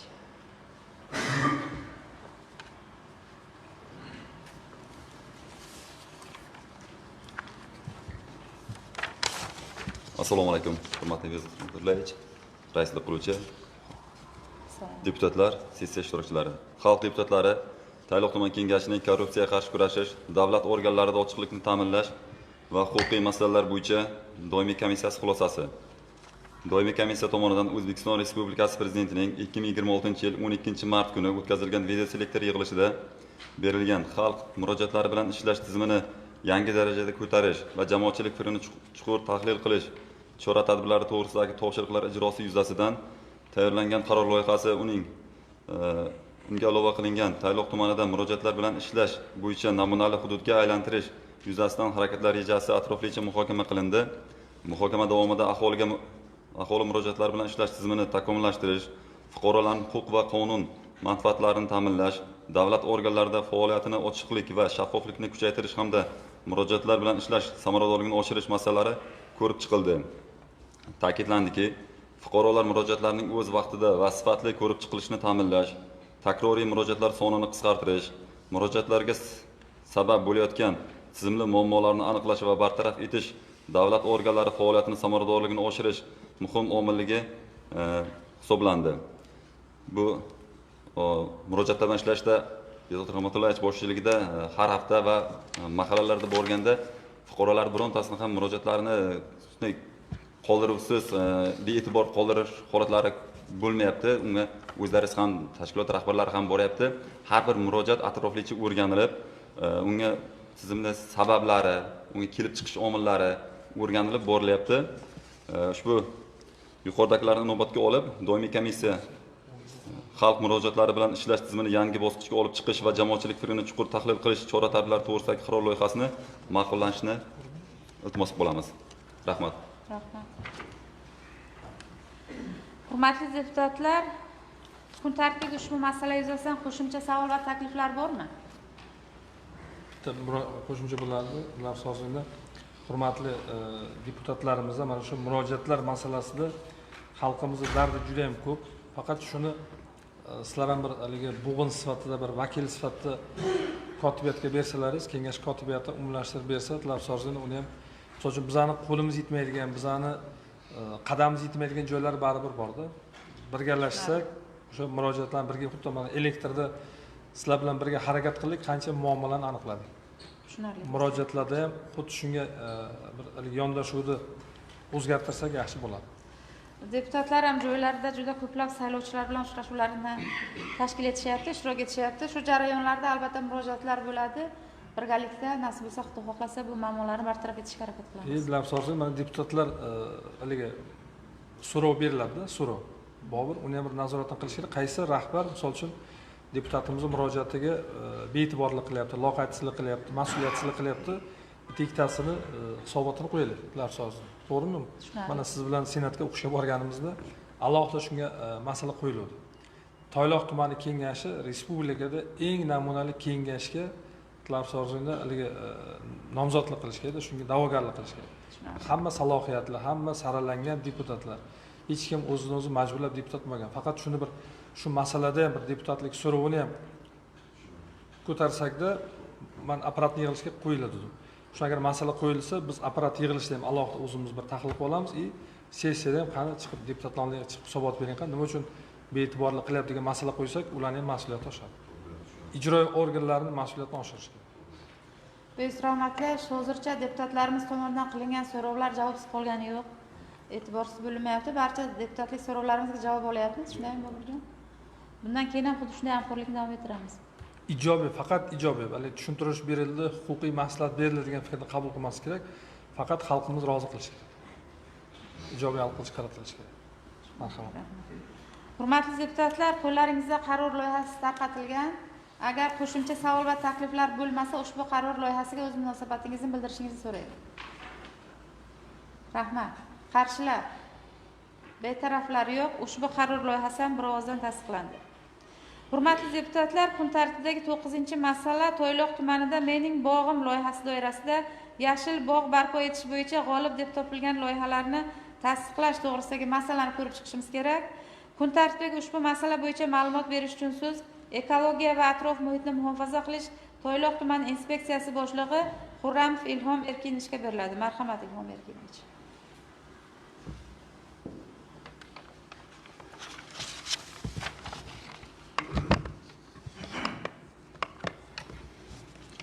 Assalomu alaykum, hurmatli deputatlar hamda sessiya qatnashchilari. Toyloq tuman hududida Mening bog'im loyihasi doirasida yashil belbog' barpo etish to'g'risidagi ma'lumot bermoqchiman.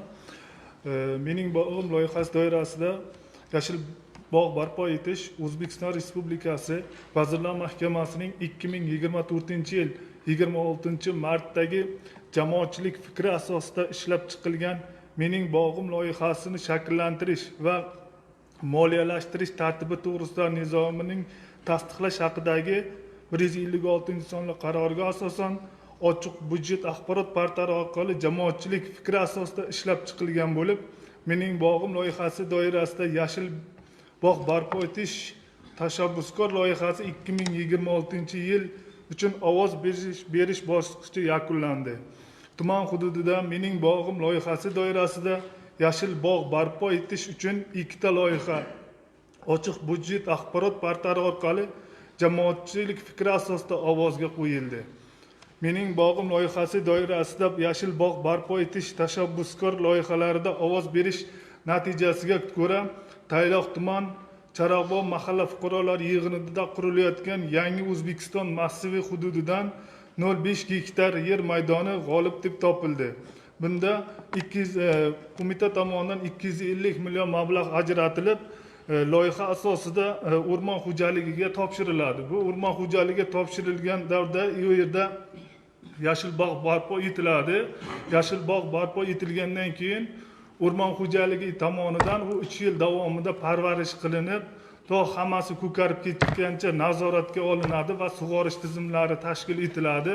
Agarda shu 3 yil mobaynida ba'zi bir daraxtlar shikast yetkazilib yoki bo'lmasa qurib qoladigan holatlar kuzatiladigan bo'ladigan bo'lsa, o'sha daraxtlar o'rniga almashtirib yana qo'shimcha ravishda parvarishi nazoratga olinadi.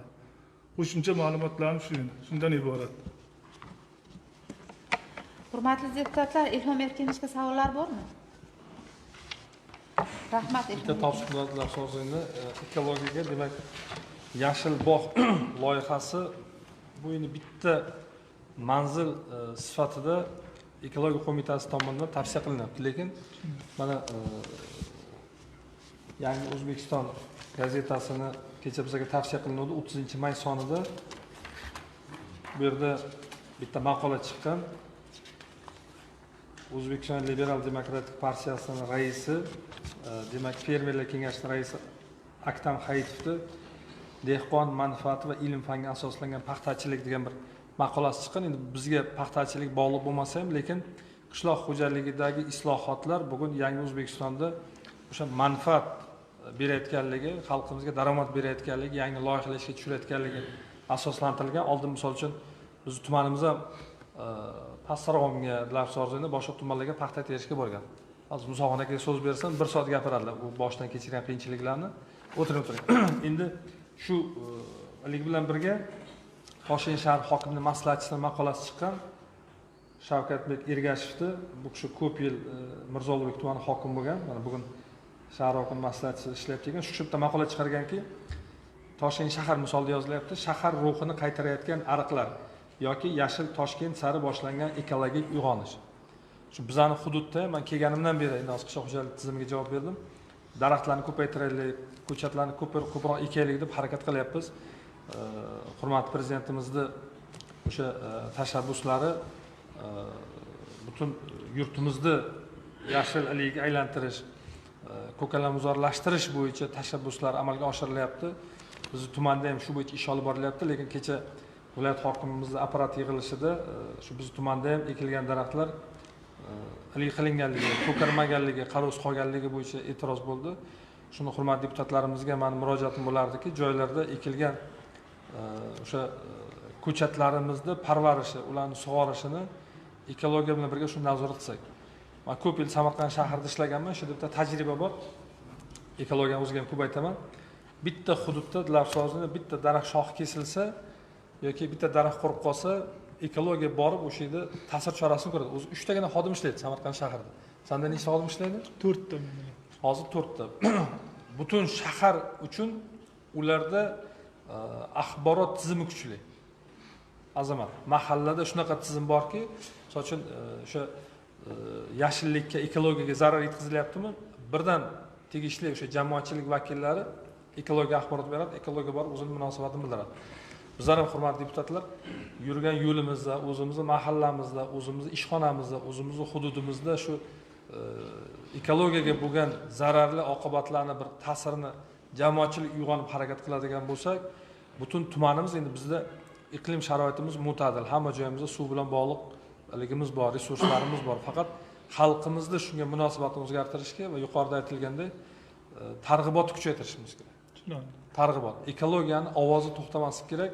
Shu xalqimizni yashillikka, yashil makonga aylantirish bo'yicha hammani safarbar qilishimiz kerak. Bu yerda ham Musoqonaga sizdan iltimos bo'ladi. Shu hurmatli nuroniylarimizni bir o'gitlari, tavsiyalari mana ularni Hayit arafasi bozorlarga bir aylandingizlar, qancha bir fayz bo'ldi. Shu yashil makon bo'yicha mana hozir ob-havo isishni boshlagandan keyin ularga suv kerak, parvarish kerak. Shuni kuchaytirishimiz kerak. Mana tumanning markaziga ham daraxtlarni ko'paytirdik. Har kuni kamida 1 marta, 2 marta so'rayman, suv berildimi, parvarish qilib, kecha Musoqonaga siz oldingiz ham so'radim, dorilash kerak bo'lsa debdi. Shularga parvarishni kuchaytirishimiz kerak, xalqimizning munosabatini o'zgartirish kerak. Ekologiya ham uyg'onish kerak. Shu doimiy komissiyamiz ham Lavsarzo'da kelgusi iligilarga mana shu yashil makon loyihasi bo'yicha bobur bir tahlil qilib bersin, hurmatli deputatlarimiz, doimiy komissiya ekologiya bilan tegishli rahbarlarning hisobotini eshitsak. Lavsarzo'da bo'ladimi? Tushunarli. Bu soha hisobotga chiqdimi, shu soha bir g'alvadan ko'tarilish kerak. Qani o'zi shu yo'nalishda nima ish qilyapmiz, qayerda nima kamchiligimiz bor, nima yana ish qilishimiz kerak. Jamoatchilikka biz bong urishimiz kerak. Tabiatni asrash, ekologiyani asrash, xalqimizni o'sha ekologiyaga, tabiatga munosabatni o'zgartirish uchun ish kuchaytirishimiz. Tushunarli? Marhamatlar, sog' bo'ling. Labay, sog' bo'ling. Shu tumanlarda aylanib yuribmiz, ayrim joylarda daraxtlar katta tutlar ham bor, boshqa kelaklar ham bor, qurib qolganda. Shu qurib qolgan nimalarni endi ekologiya ruxsat berib o'shani olish kerakda yomon ko'rinyapti. To'ppa-to'g'ri. Bu mehmon keladi, boshqa keladi, ko'zga juda yomon ko'rinadi. Shuning uchun mana shu narsaga bir e'tibor bilan qarash kerak. Tushunarli. Buni nazoratga olamiz hammasini.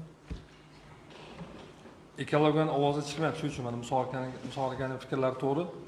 Ko'p mahalla raislarimiz o'sha qurigan daraxtlarni olish kerak. Men o'zim ham masalan yo'l-yo'lakka yurganimda telefon qilaman. Rais bu daraxt qurib qolibdi. Ekologiya ruxsat berish kerak. Ekologiya ilik qilishga munosabat bildirish kerak-da. Bu bo'yicha qurigan daraxtlar bo'yicha birinchi o'rinda karantin inspeksiyasi bizga xulosa berilishi kerak. Xulosa bergandan keyin u mahalla hududida bo'ladigan bo'lsa, mahalla yuridik mas'ul tomonidan ariza beriladi. Arizadan ko'rib chiqib, keyin karantinning xulosasini inobatga olib turib, ruxsatnoma. O'sha jarayonga ekologiya boshchilik qilish kerak-da. Tushunarli. Xurram, tushunarlimi? Sizlar boshchilik qilib, sizlar ishlashlaring kerak-da. Qachon men so'rasam, 1 oydan beri kutyapmiz deydi.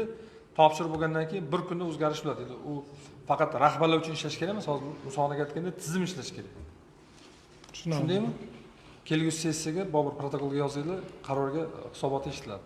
Yashil makon, bu yashil baligi bog' bu o'zi bo'ladigan narsa.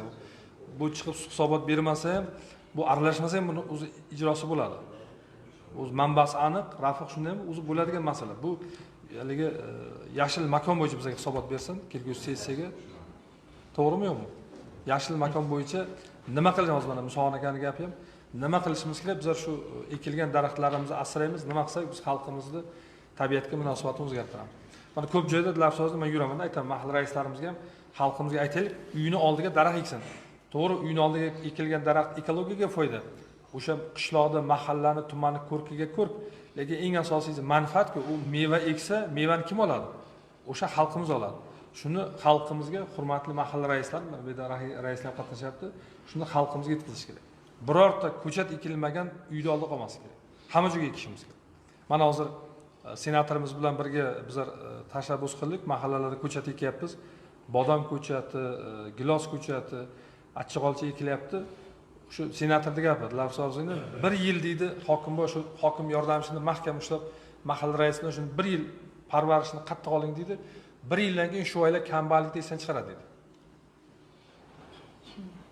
Bizlar xalqimizga o'rgatishimiz kerak. Xalqimizni to'g'ri ma'noda shu nima deydi, o'zini yashash xonadonida yashash tarzini o'zgartirishimiz kerak va o'sha ekilgan ko'chatlarni parvarish qilib, undan daromad olishga o'rgatish kerak.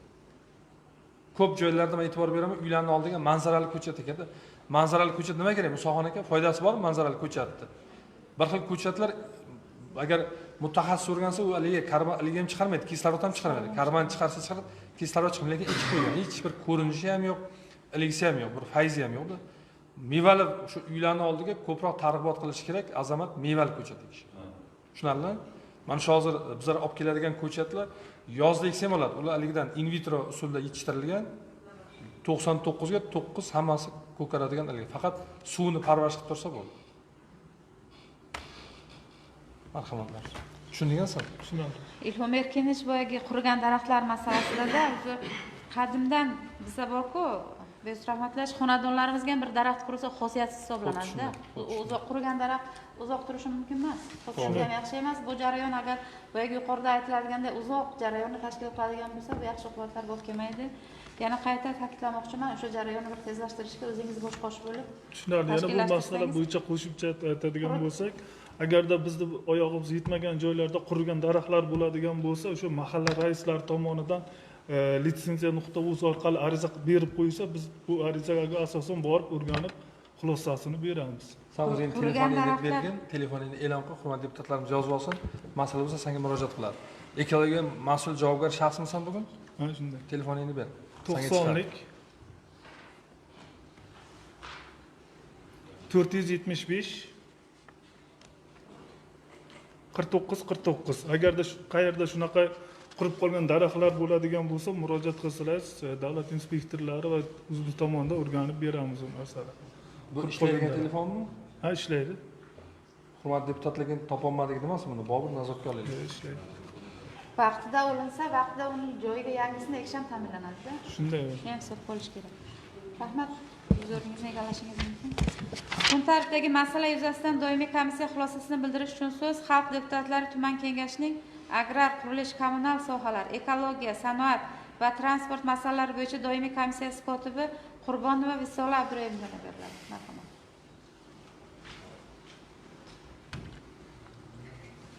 Assalomu alaykum, hurmatli sessiya ishtirokchilari, hurmatli deputatlar.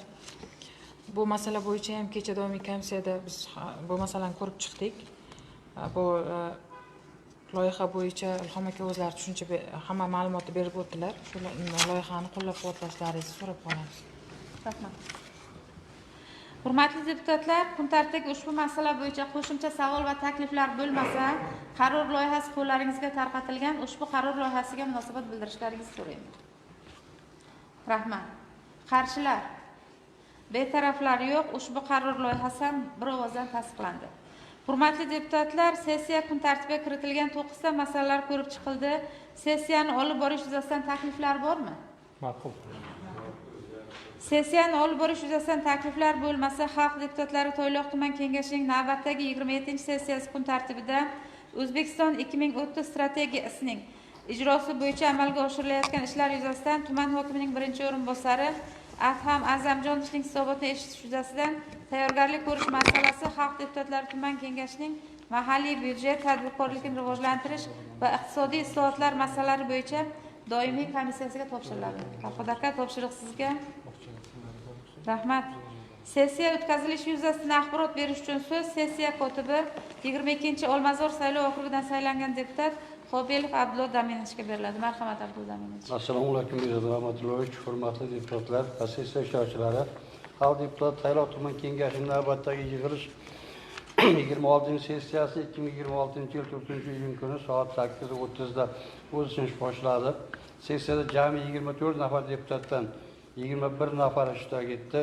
Shuningdek, viloyat kengashi deputatlari, tuman hokimining o'rinbosarlari, ijro huquqini himoya qiluvchi ijro rahbarlari, jamoat tashkilot vakillari, mahalla raislari, Qo'shchilar gazetasi tariyati hamda tuman hokimining axborot xizmat xodimlari qatnashdilar. Sessiya xalq deputat tuman kengashining raisi Ulug'boyeva Dilafruz Oziyevna raislik qildi. Sessiya vakolatli topildi, ochiq deb e'lon qilindi. Sanoat komissiyasi tarkibi tasdiqlandi. Kengash raisi tomonidan kun tartibida o'qib eshittirilib, kun tartibi masalalar 9 ta masala barchasi o'qib eshittirildi. Endi vaqt bo'lgan tarqancha sessiya kun tartibi hamma eshitdi. Kengash raisi tomonidan doimiy komissiya raisi partiya guruhlarining sessiya kun tartibi bo'yicha takliflar so'raldi. Kengash raisi tomonidan kun tartibi ovozga qo'yilib, bir ovozdan tasdiqlandi. Kun tartibida 9 ta masala ko'rib chiqildi. Har bir masala yuzasidan tegishli rahbarlarning ma'ruzalari eshitildi. Doimiy komissiyalar xulosalari taqdim etildi. deputatlar tomonidan savol va takliflar bildirildi. Kun tartibidagi barcha masalalar bo'yicha tegishli qarorlar bir ovozdan qabul qilindi. Sessiya ishi belgilangan reglament asosida olib borildi. Sessiya yakunida Xalq deputatlar Tayyor tuman kengashining 27-sessiyasi kun tartibiga kiritilgan Xalq deputatlari Tayyor tuman kengashining navbatdagi 27-sessiyasi kun tartibida O'zbekiston 2030 strategiyasining ijrosi bo'yicha amalga oshirilayotgan ishlar yuzasidan tuman hokimining o'rinbosari Adham Azzamjonovning hisoboti eshitish yuzasidan tayyorgarlik ko'rish masalasi, Xalq deputatlari tuman kengashining mahalliy byudjet tadbirkorlikni rivojlantirish va iqtisodiy islohotlar masalalari bo'yicha doimiy komissiyasiga yuklatildi. Shu bilan Xalq deputat Tayyor tuman kengashining navbatdagi 26-sessiyasi o'z ishini yakunladi. Rahmat. Hurmatli deputatlar, lafzorda qo'shimcha bor edi. Birinchi masala, demak, bugun yoshlar kuni. Hammamiz shu hududlarda, o'zimiz jamoamizda, mahallalarda yoshlar bilan uchrashuvlarni to'xtatmasligimiz kerak. O'tgan safar biz hurmatli maktab direktorlari bilan uchrashganda biz kelishgandiki, mana o'quv yili yakunlandi, ta'til boshlandi. Mana shu ta'til davrida bolalarimizni bo'sh vaqtini qanday tashkil qilamiz? Zamira Tohirova, to'g'rimi? Ularni qanday bizlar yo'naltiramiz va qanday ish tashkil qilamiz? Mana hurmatli prezidentimiz milliy kitobxonlik tanlovini e'lon qildilar. Butun millatni biz kitobxonlikka aylantirishimiz kerak. Mana kecha agar kim ijtimoiy tarmoq kuzatgan bo'lsa, Ishtixon tumanida juda ham bir fayzli tadbir bo'ldi kitobxonlik bo'yicha. Mani o'rinbosarim xalq ta'lim bo'limi, axborot resurs markazi, ummat ma'naviyat markazi borib qatnashib keldi. Juda yaxshi e'tirof qilindi. Hamma tumanlar faol qatnashdi va u yerda bitta e'tirof qilingan narsa, lavsozida bitta ko'rgazma qilingan. Chorpoyada Musoxon aka bobo o'tiribdi, ona o'tiribdi, ota-ona, nevaralar. Hammani qo'lida kitob. Ya'ni bitta oilani kitobxonlik madaniyati muhiti ko'rsatilgan. Shuni bizlar mana Qahhor aka ham o'tiribdi, biz Nuroniyimizni o'sha ta'lim bo'yicha fidoyisi. Butun elni ichida mana shu kitobxonlikda hurmatli raislar bilan birga targ'ibot qilishimiz kerak. Agar o'zingiz qo'lingizga kitob bo'lmasa, hech qachon bolangizni o'qita olmaysiz. O'zimiz deputat sifatida, rahbar sifatida, mahalla rais sifatida, nuroniy sifatida agar biz faol bo'ladigan bo'lsak, ma'lumot bu masalaga hammaning e'tibori kuchayadi. Shu tanlovlarni ko'paytirish kerak. Tanlovlarni ma'naviyat kengashiga topshiriq bo'ladi, ma'naviyat kengashiga, mahalla markaziga topshiriq bo'ladi, ko'proq moliya bo'limiga topshiriq bo'ladi. Ko'proq mana shu tanlovlarni ko'paytirish kerak. Biz qancha rag'batlantirish bo'lsa, men tayyorman. Rag'batlantirishdan rafi qochmaslik kerak. Men ertalar birinchi o'rinbosarimga 6 oylikka qanaqa tadbirlarimiz borligini belgilab berdim. Kamida bizlar hozir lavsozini mana shu ikkinchi chorak yakuni bilan 15 milliard so'm bizlar qo'shimcha manba qilishimiz kerak. Men moliyani boshlig'iga yuragimdagi gaplarni aytdimki, har kunlik agar so'rov, nazorat bo'lsa, 15 milliard bizning tuman uchun hech nima emas. Rafa, tushundingmi? Harakat qiladigan bo'lsak, tizim qiladigan bo'lsak, xalqimizni ham rozi qilamiz. Xalqimizga qaysi yo'l to'g'riligini ko'rsatadigan biz davlatmiz. Davlat sifatida biz to'g'ri islohotni yo'naltirishimiz kerak. Ikkinchi masala bo'ladi, o'tiringiz, rahmat. Ikkinchi masala bo'ladi, mana shu Aktam Hayitovni maligisi maqolasi nuqtai nazaridan shukronalik hissini oshirishimiz kerak xalqimiz o'rtasida. Mana 35 yil yaqinlashyapti. Hamma joyda bitta qishloq xo'jaligida Farhod aka Suyarov bilan bitta haligisini nima deydi, bir shingil deydi, bitta jihatini biz ochdikda. Majburiy mehnat bekor qilinganligi, qishloq xo'jaligi manfaatli sohaga aylanganligi, xalqimiz shuni orqasidan daromad ko'rayotganligi, hozir to'xtaladigan bo'lsak, biz tumanimizda ham qancha o'zgarishlar bo'lyapti. Men kelgandan beri aytaman, Lavsozda bironta fermer yerini beradi desam yo'q deydi. Nimaga? Chunki manfaat bor. Faqat biz manfaatdorlikni, hosildorlikni miqdorini oshirishimiz kerak. Va eng asosiy masala, bizlar hamma sohada, tibbiyot sohasi olsangiz ham qanaqa o'zgarishlar bo'lyapti. Ta'lim sohasi olsangiz ham qanaqa o'zgarish bo'lyapti. Hamma qurilish, bunyodkorlik bo'ladimi, obodonchilik bo'ladimi, hamma sohada o'zgarish bo'lyapti. Bu hammasi hurmatli prezidentimiz rahbarligida islohot. Endi 35 yillik sana bu shonli sana. Biz o'zimiz ham, men o'zim ham juda jiddiy tayyorgarlik ko'ryapman jamoam bilan birga. Barcha deputatlarga meni tavsiyam bo'ladiki, ijtimoiy tarmoqlarda mana kengashda yaxshi kanal tashkil qilindi. Kengash kanalida, mahalla kanallarida azamat ko'paytirish kerak deputatlarning murojaatini qisqa lo'nda o'sha qaysi sohada nima o'zgarish bo'ldi? Tibbiyot sohada qanaqa islohot bo'ldi, qanaqa darajaga keldi? Bank sohasida nima o'zgarish qildik? Oldin 2016-yil pensiyani qanday olinardi, hozir qanday bo'ldi?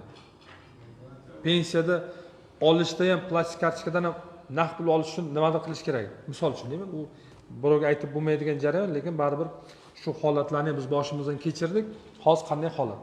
Oylik maoshlardagi tafovut, qanaqa oylik olardik, hozir qancha olyapsiz? Lafzman, siz kengash raisi sifatida, siz o'zingiz ham bir mas'ul rahbar shaxssiz, siz o'zingiz ham biz 10 yil oldin maktab direktori necha pul oylik olardi, hozir qancha olyapti? O'qituvchi hozir $1000 oylik olyapti desa, 10 yil oldin birov ishonardimi? Zamir Odoxim. $1000 oladigan hozir oylik oladigan o'qituvchi menimcha har bitta maktabda bor, har bir muassasada bor. Xudoga shukr, buni miqdori ham oshyapti. Tibbiyotda ham mana hurmatli prezidentning oyliklarini oshirib berdilar. Hamma sohada islohot bo'lyapti. Mahallaga ilgi qilib beriladi, byudjet qilib beriladi. Mahallani byudjeti bo'lishini hech kim tasavvur qila olmasdi. Men 2010-11 yil akademiyada o'qiganimda Muqimjon Qirg'izboyev degan bir professor domlamiz bor edi, juda ham bir kuchli olim. Hozir ham shu jurnalistika universitetida ishlaydi. Shu kishi aytuvdiki, bizlar O'zbekiston rivojlanishda Skandinaviya davlatlarini modelini olganmiz. Shvetsariya, bu Shvetsiya, Norvegiya, Daniyani ularda o'sha munitsipalitet, ya'ni mahalliy organlar bor. Bizning mahallaga o'xshagan o'zini bog'chasini, o'zini maktabini, o'zini tibbiyot muassasasini o'zi moliyalashtiradi. O'sha hududdagi, shu mahalla hududidagi mahallada oladigan bo'lsak, soliq o'shanga tushadi, o'zi idora qiladi. Mana bizlar hozir mahalla byudjet bo'ldi. 1 yil 2 yil hech gap emas, bora-bora bizlar maktabni, bog'chani moliyalashtirish balkim mahallaga o'tkazamiz. Hali islohot jarayonida, ya'ni mana shu islohotlarning bo'layotganligini xalqimizga yetkazish yoki yoshlarga berilayotgan e'tibor. Rahmatjon, hurmatli prezidentimiz birinchi qo'l qo'ygan qaror yoshlarga oid davlat siyosati to'g'risidagi qonun. Birinchi qo'l qo'ygan, imzolangan hujjatlari, ya'ni yoshlarga bugun yaratilayotgan imkoniyatlar. Amerikaning eng nufuzli universitetlarida, dunyoning eng rivojlangan 100 talikka kiradigan universitetlarda biz bolalarimiz o'qiyapti. Yaratilgan imkoniyat, sharoit. Tumanimizda mana kundan kunga qancha yangi ta'lim muassasalari ochilyapti. Xususiy maktablarga e'tibor berilyapti. Ya'ni bo'layotgan o'zgarishlarni xalqimizga yetkazishimiz kerak. Men aytdilar, matbuot kotibiga yordamchimga topshirib berdimki, shu aligini auditoriyani kengaytirish kerak. Xalqimizni ko'proq qamrab olib, shukronalik hissini oshirishimiz kerak. Va oxirgi masala o'tiringizlar. Kecha qabulda bitta jarayon kuzatildi, Labsorzoyni. Endi moddiy yordam u tabiiy jarayon, haligi xalqimiz oriyatli, o'ta muhtojligidan keyin murojaat qiladi. Mana mahalla raislarimiz ham nisbatan mas'uliyatlari oshdi. Akram aka to'g'rimi yo'qmi? Mahalla raisi ham mahallaning fuqarolariga egalik qilyaptimi? Mahalla raisi hal qila olmayotgan masalani tumanning rahbariga olib kelish kerak edi. Mahalla raisiga shuncha imkoniyat berilsa, mahalla raisiga shuncha nima deydi? Qo'llab-quvvatlab bo'ladigan bo'lsa, shuncha resurs beriladigan bo'lsa, mahalla raisi ham o'zini imkoniyati bilan qilsa bo'ladi. To'g'rimi yo'qmi? Bitta Qo'shlar mahallasida 1 yil davomida qancha o'zgarish bo'lyapti?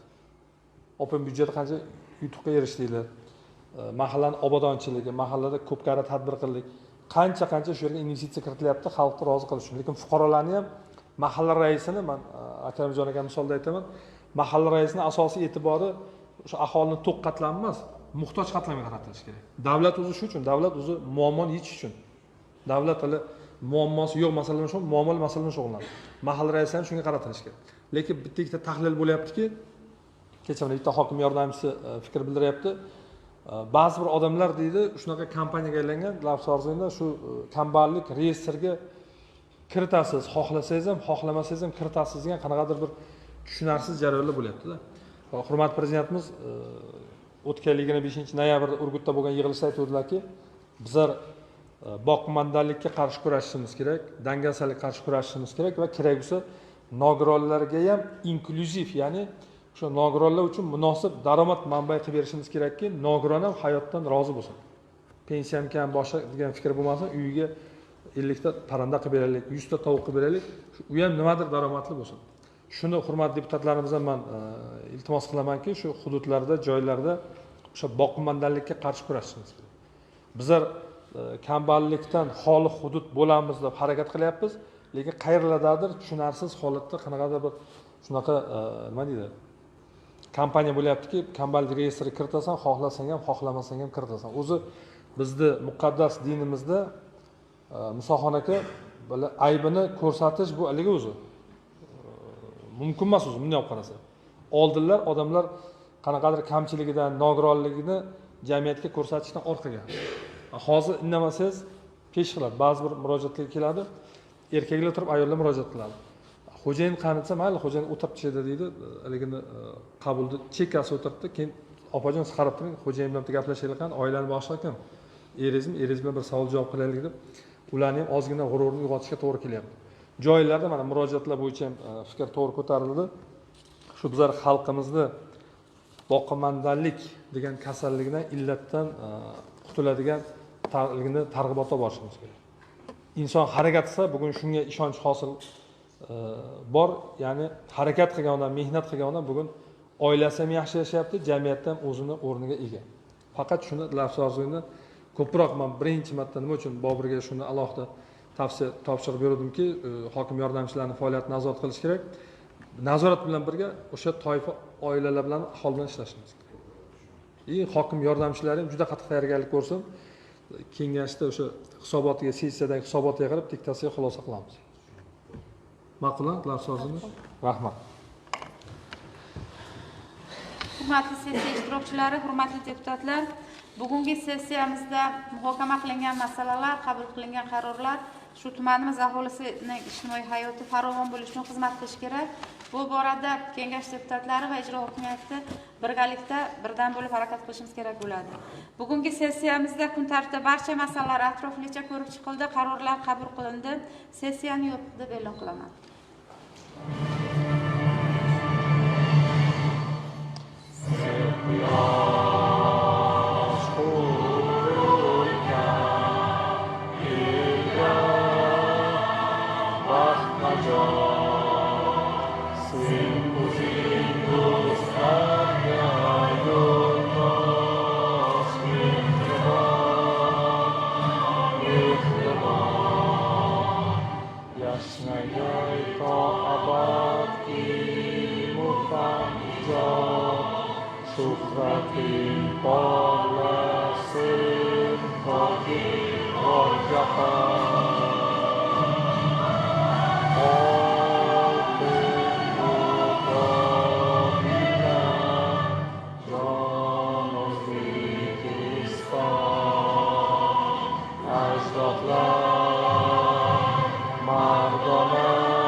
Xalq sevar ona yurt, man yurt,